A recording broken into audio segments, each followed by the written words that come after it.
օստեոպարոզից խուսափելու համար հարկավոր է օգտագործել բավարար քանակով կալցիում, որը օրինակ կաթը համարվում է բավականին լավ աղբյուր կալցիումի։ Նուշի հատիկները, լավ, նույնպես համարվում են կալցիումի լավ աղբյուր, կունժուտը,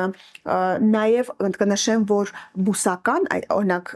կանաչեղենից յուրացված կալցիումը ինքը ներծծվում է ընդամենը 30%-ով, իսկ կաթնամթերքից ավելի շատ, մոտ 70-80% ներծծվում է կալցիումի։ Իսկ դաշտանադադարի ընթացքում ճարպերը ինչ նշանակություն ունեն բժշկուհի եւ այս դեպքում ինչ կաթնամթերք ընտրել։ Շատ մեծ նշանակություն ունեն, քանի որ այդ օգտակար ճարպերը, նույն ավոկադոն, ձվի դեղնուցը, կարագը, կաթնամթերքում ճարպերը, իրենք շատ կարևոր են այդ էստրոգեն, պրոգեստերոն, այդ կանացի հորմոնների կարգավորման համար եւ դաշտանադադարը ավելի լավ տանելու համար, հետագայում օստեոպարոզից խուսափելու համար,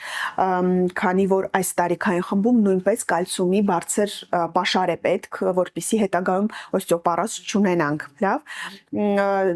Իմ պացիենտներին, ովքեր ունեն օստեոպարոզ, ես միշտ հորդորում եմ գոնե 3 բաժին կալցիումով հարուստ սնունդ օգտագործեն։ Դա կարող է լինել 1 բաժակ կաթը, կարող է լինել մի քանի կտոր պինդ պանիրը եւ օրինակ մածունը կամ կեֆիրը մի 100-150 գրամով օրվա ռացիոնում գոնե լինի դա։